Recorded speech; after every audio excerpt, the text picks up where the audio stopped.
What's up, guys? So today we are going to do my 1 week review. I have written a list of pros and cons that I have come up with so far to let you guys know exactly what I've been dealing with and things that I've noticed. And as I did with the Hubson, we are going to go through everything that I have come across so far that has had me curious, or that I've really enjoyed about it. And we're going to talk about that now. So we're going to go ahead and start with the pros. Okay, so I'm going to set this list down and we're going to chat for a sec. So my first pro is the flight time. I am getting 27 minutes out of this battery, which is very good. Surprisingly, for one battery to get almost 30 minutes is very impressive. I don't think I need more than 20. I want to buy another battery just in case, but I feel like I don't need it. Like, I can accomplish everything I need to easily in 27 minutes without having to take another battery with me for most of my stuff that I'm doing. Still though, probably good to get another battery. Good camera. It is. It is a phenomenal camera. It is surprising how good the CG03 is. Even in 1080, which is what I've been running it at, 1080 at 60. We did 4K one time. The difference with 4K is I don't have any devices in my house that I can actually watch 4K footage on that looks like 4K. My cell phone can't handle it, my computer can't handle it, my TV can't handle it. It just looks like really high resolution 1080, so even though it can take 4K, I don't have a device capable of actually watching 4K footage. So we've just been recording in 1080. It does take a lot longer to edit the videos when you have them in 4K and upload them and all the fun stuff. So, okay, CG03 Pro settings. So what's fun about the ST10 Plus transmitter is that when you actually turn on CG03 Pro, which I did a little video on that, it actually gives you a whole bunch of different camera options for the 4K camera that's on the bottom of the gimbal, allowing you to choose a lot of different settings on the fly. That is a major plus for me as a photographer, or somebody that needs to make, like I said, quick fly adjustments on the go. That's a really nice feature to be able to do that. And it's as easy as just tap the screen, the options come up, choose what you want, tap the screen, they go off, you can keep flying. So very easy. That is another pro for me. Geofencing while in smart mode. What an excellent feature for beginners. These are big blades, these are big motors. They will cut you, they will do damage. Geofencing is a wonderful thing to have on. A couple things I noticed about the geofencing now that I've been playing with it is it will not come within, I want to say, like 26 feet of you or something like that, 18 feet. When it's returning to home or it's coming, it hits an invisible wall and it won't allow it to go actually towards the person that's flying while it's in smart mode, which is pretty cool. Also the same thing with RTH. If you activate RTH, I noticed that it just comes back and then it sets down a ways away from you, and that's a pretty nice feature for beginners, I have to say. Okay, what else we got here? Surprisingly, for 13-inch blades, it is quieter than I thought it was going to be. I thought it was going to be very loud, like the small Phantoms with the 9-inch blades. It's not. It's surprisingly quiet. I thought this bird was going to be very noisy in my neighborhood. It was not.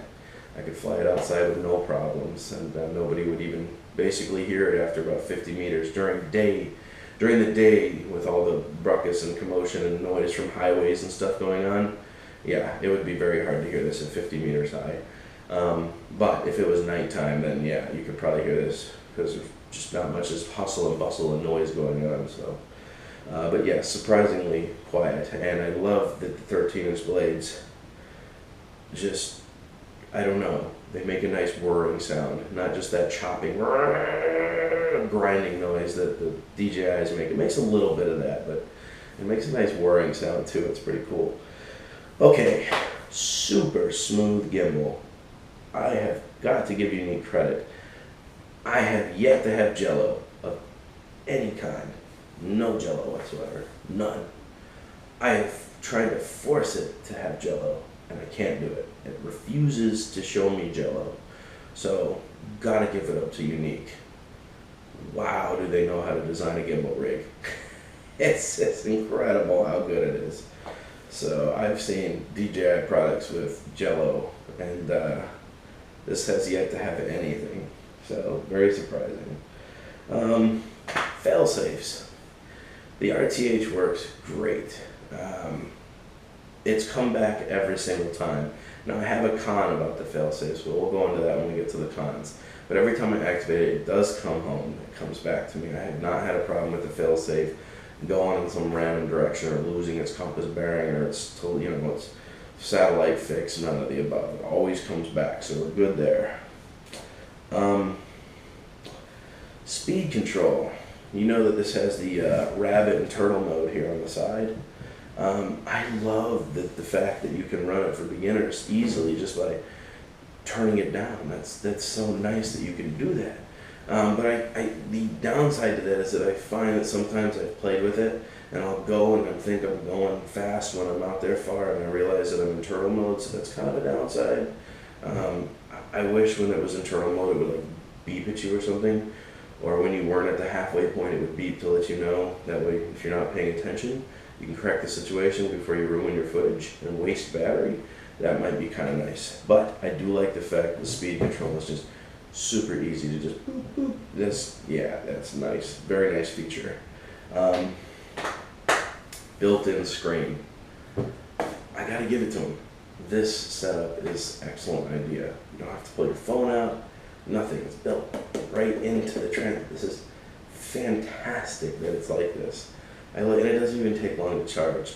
I think it took, at like a quarter of the battery left, I think it took like, I don't know, 30 minutes to fully charge this with the charge cable that it came with. So fantastic that they included this on here. And by the way guys, I did modify this. As you can see, there's no bottom. I cut out the whole bottom. It's so much nicer. It makes things so much easier and you can still see the screen pretty good. We're going to talk about that too. Good GPS connection. It's fantastic. It connects to like 17 to 20 satellites within a matter of like 2 minutes, I think, or like a minute and a half to 2 minutes. It's connected to like at least 14 to 20 satellites. Crazy, just crazy good. So got to give it up to the GPS that's in here. Charge time. I'm impressed by the charge time.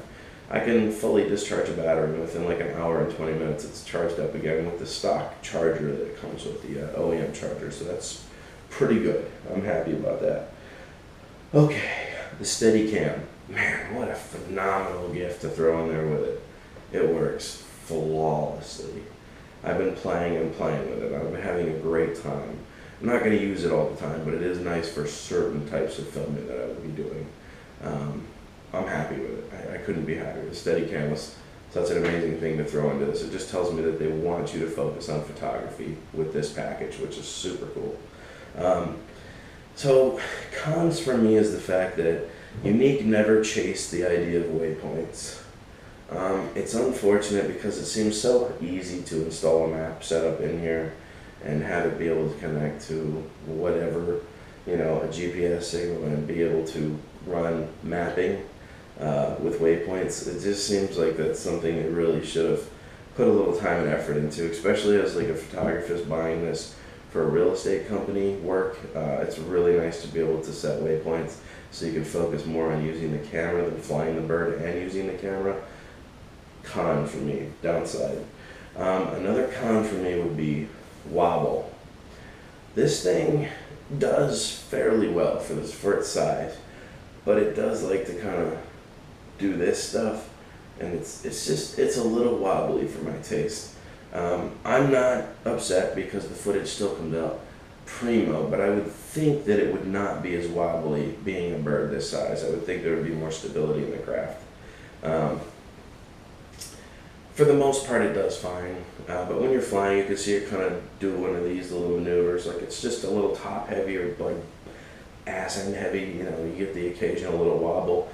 I'm not sure what that's caused by. Maybe just because it's GPS doing that, like the Hubsan did that sometimes too. You could tell it would like kind of have this weird funky little sway, and that could be because it's connected to GPS. I fly in angle mode. I prefer angle mode. I like to have complete control over the quad, so for me that's just how I feel. I know that it's connected to GPS, but I would rather give it directional path myself than have it choose like headless mode or anything like that, like smart modes. I'm just not in tune to all that. I forgot to tell you, pros. Follow me function works great, and so does the orbit mode. Orbit mode's excellent. If I get a chance, I'll do an orbit mode for you guys. I was playing with the feature, it's pretty cool. Does an excellent job for orbit mode. Surprising.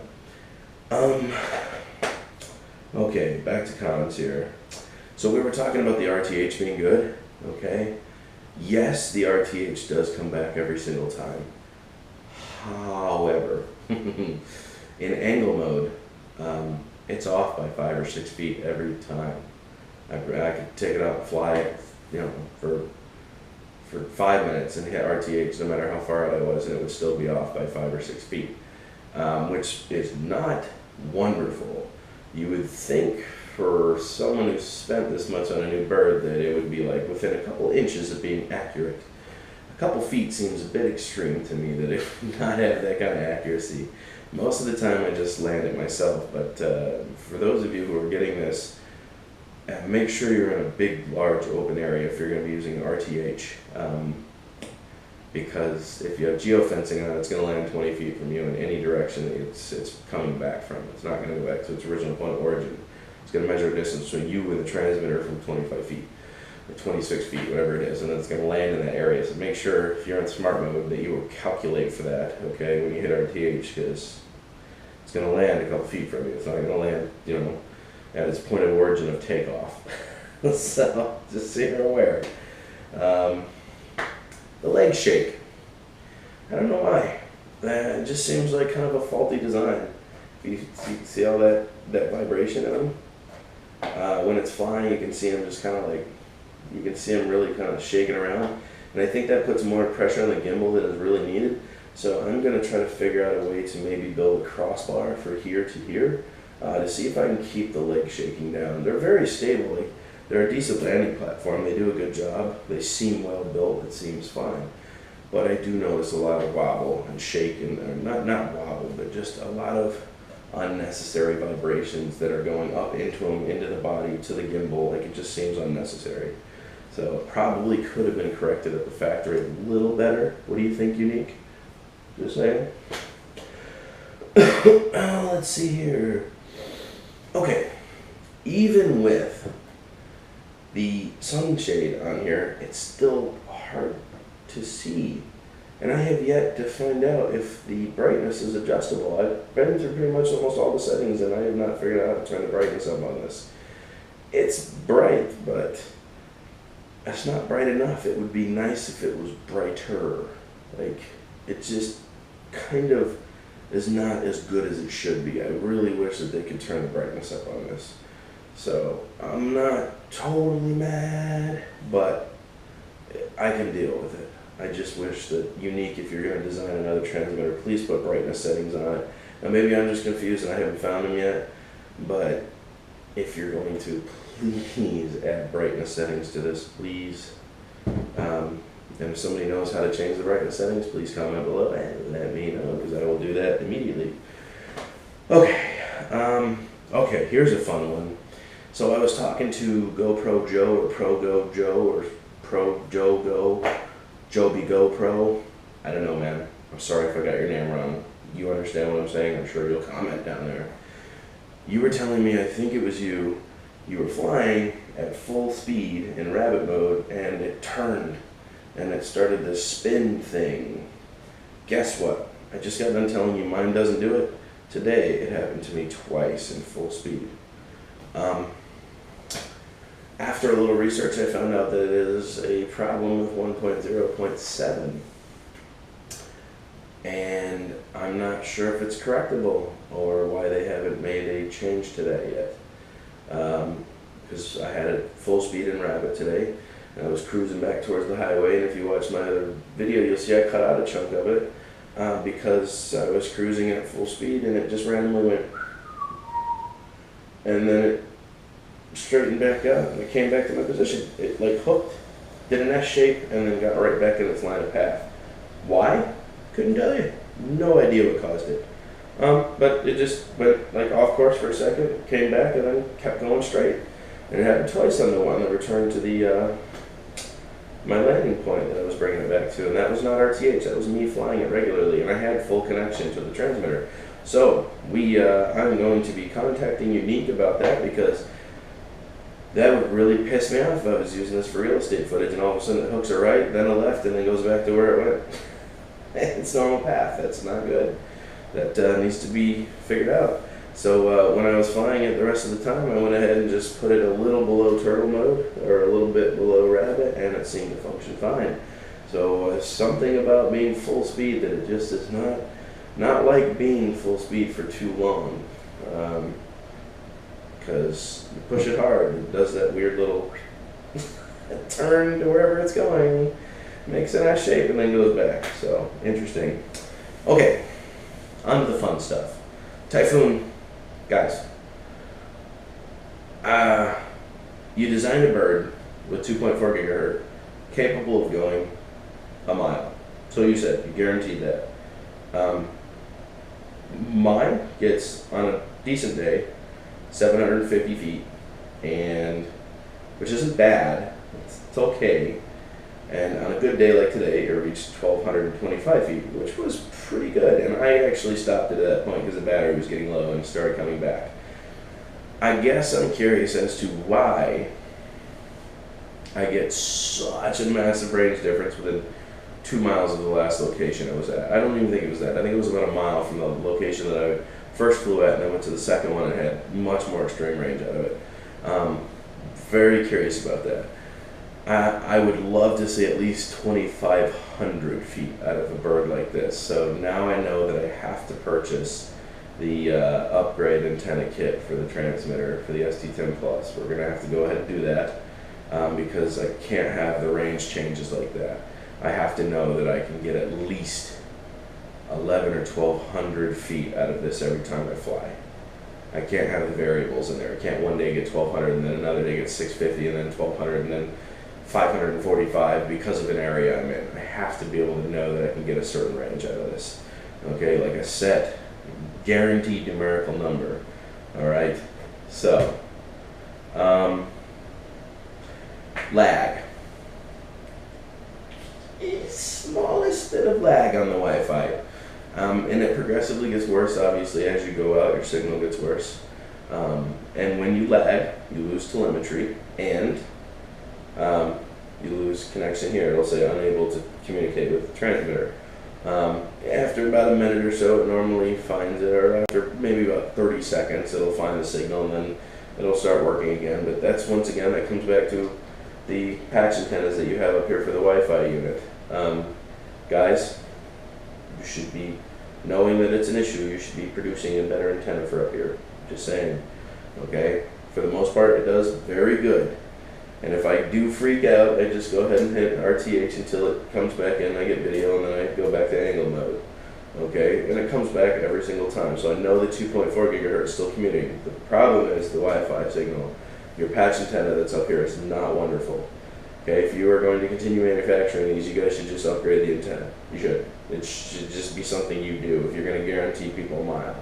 Okay, because I'm not getting close to a mile. So, yeah, that being said, that's pretty much it. I love it. It's fun. Oh, the motors get a little hot. I almost forgot. I forgot to write it on my list.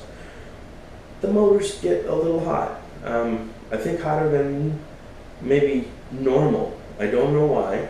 I mean, I know it's a heavy bird. It's got a good amount of weight to it.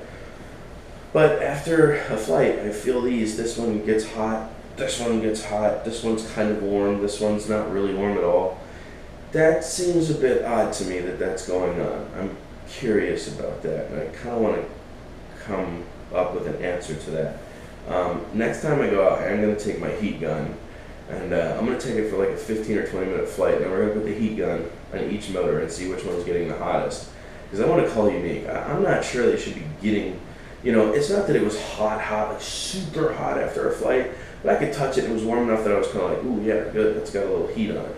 You know, that kind of like, you touched a pan for a second, it was like, it's hot, but it's not hot. Like, you couldn't sit there and like burn your flesh off or anything, but definitely feels a little warm. And that's grabbing a piece of aluminum. This is aluminum. Like, I felt the aluminum was kind of hot. Then I felt the motor definitely was a little hot. Kind of, you know, seemed a bit too hot for me. We'll see though. I'm not sure what these brushless motors are actually pushing. These only say KV700, so I want to look into the specs a little bit, but they do get a little warm for my comfort. I'm not sure I like how warm they get. We'll see. Like I said, this is only the one review, man. I really have not had a chance to push this thing to its furthest extent or take it. You know, I'm still getting used to it, but I did have a pros and cons list that I had already been writing out to make sure that I had everything covered. And so, 1 week in, this is the Typhoon G that now has the 4K camera, which basically turned this into a Yuneec Q500. The difference with the G is that when you get it out of the box, it comes with a GoPro gimbal as opposed to the 4K CG03 or CG02. So, that being said, guys, this is Drone Worship. Do not forget about the giveaway. We are boxed up. This is ready to go out March 9th. We are calling it. And somebody gets a lucky brushless X4. Hopefully my solo gets here pretty soon because I do want to run my Clash of the Titans video, and I have a lot of people very curious as to how the solo works. Is it a good deal? I want to run a comparison against this versus this. There are two different platforms. One is open source. The other one was designed to be just a certain way, which is this one.